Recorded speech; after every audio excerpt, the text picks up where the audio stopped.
રાજકોટ શહેરમાંથી એક ચોંકાવનારો અજીબોગરીબ કિસ્સો સામે આવ્યો છે, જેમાં રાજકોટ શહેરના સામાકાંઠા વિસ્તારમાં રહેતી 12 વર્ષીય સગીરાને પેટમાં દુખાવો ઉપડતા સારવાર માટે તબીબ પાસે લઈ જવામાં આવી હતી।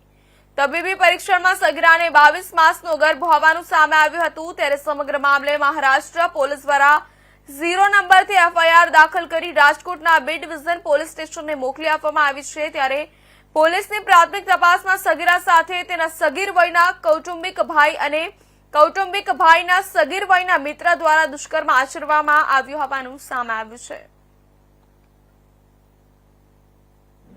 જેથી એના કારણે એને ત્યાં સરકારી દવાખાને લઈ જવામાં આવ્યું।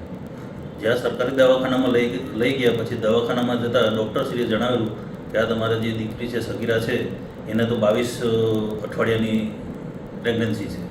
તેથી આ લોકો એકદમ ચોંકી ગયેલા અને વિશ્વાસમાં લઈને પછી એને પૂછપરછ કરીને એને એક સગીરનું નામ આપેલું।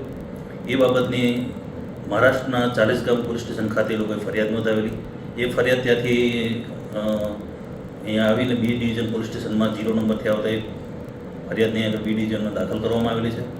આ હકીકત જોતાં સગીરાને જે તે સમયે ફરિયાદમાં પૂછતા જણાવેલું કે જ્યારે મારા એના મધર છે નોકરી કરવા જતા હતા, નોકરી કરવા જતાં એ દરમિયાન એમના જ કુટુંબીના 2 સગીર વયના જે કાયદાના સંઘર્ષમાં આવેલ કિશોર કહી શકાય એ એના ઘરે આવતા અવારનવાર એમની સાથે યુવતી મતલબ 13 વર્ષની દીકરી સાથે શરીર સંબંધ બાંધતા ને પછી ધમકી પણ આપતા કે આ બાબતની વાત કોઈને કરે છે તો તને મારી નાખીશું, એટલે આ બાબતની તારે વાત નહીં કરવાની। એટલે અવારનવાર આ લોકો આ રીતના સગીર વયની જે 13 વર્ષની છે તે એની સાથે બળજબરી કરતા હતા અને એ બાબતનો ગુનો બી ડિવિઝન પોલીસ સ્ટેશનમાં દાખલ કરેલો છે।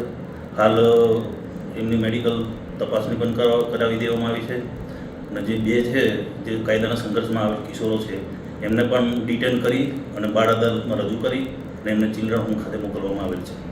સર, મહારાષ્ટ્રમાં એક વિરુદ્ધ ફરિયાદ નોંધાઈ હતી, અહીંયા આપણે 2 સગીર વિરુદ્ધ નોંધી છે, કયું કારણ એની પાછળ? એનું કારણ એ છે કે મહારાષ્ટ્રમાં જ્યારે ફરિયાદ દાખલ થઈ ત્યારે એક સગીર વિરુદ્ધ ફરિયાદ દાખલ કરેલી, જે સગીર એના કુટુંબી નહીં પણ એના કુટુંબીનો જે બીજો છે કાયદાના સંઘર્ષમાં આવેલો કિશોર એનો મિત્ર છે।